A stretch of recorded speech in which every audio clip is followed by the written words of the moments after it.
নবীজি আপনার হাতের মধ্যে একটা চাবুক ছিল, চাবুক, ওই চাবুক দিয়ে আপনি আপনার সওয়ারিকে আঘাত দিতে চাইছিলেন, সওয়ারিকে মারতে চাইছিলেন।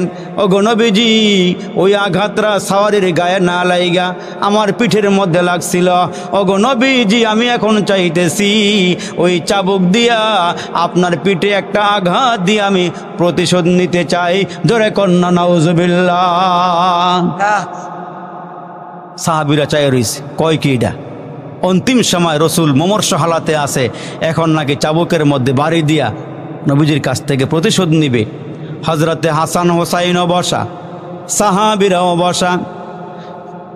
আল্লাহর পয়গম্বরের সাহাবী হযরত আবু বকর সিদ্দিক ডাক দিয়ে বলে, ভাই রে, তোমার যতগুলো চাবুক মারা দরকার আমার গায়ে মারো, আমার পিঠে মারো, আমার নবীর একটা আঘাত দিতে দিব না।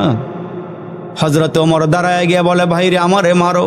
হাসান হোসাইন নবীজির দিকে তাকাইয়া নাতিরা চোখের পানিগুলো ছেড়ে দিল।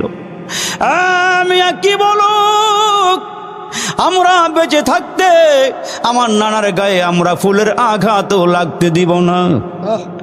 যতগুলো চাবুক মারা দরকার আমাদের পিঠে মারো, আমরা বহন করবো, নানার গায়ে আঘাত দিতে দিব না। কিন্তু অক্কাশা ডাক দিয়ে কয়, না, আমার যিনি চাবুক মারছে আমি তার পিঠেই মারব।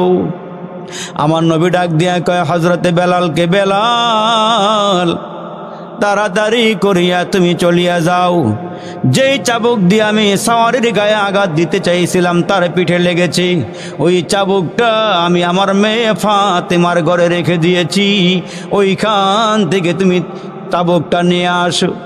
সাহাবীরা গড়ায় কান্দে,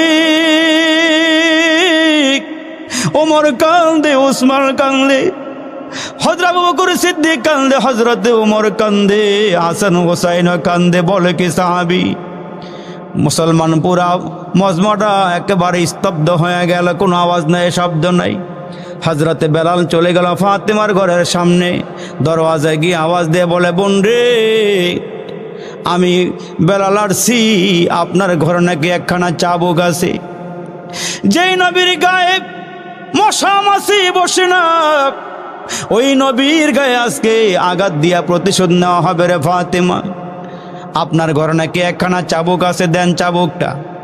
হযরতে ফাতেমা ঘরের ভিতর থেকে আওয়াজ দিয়ে বলে, এরে বেলাল, আমার আব্বা তো এখন আর জিহাদের ময়দানে যাবে না, কোনো কাজে বের হবে না, আমার বাবা কেন চাবুক নিবে, কি করবে চাবুক দিয়া?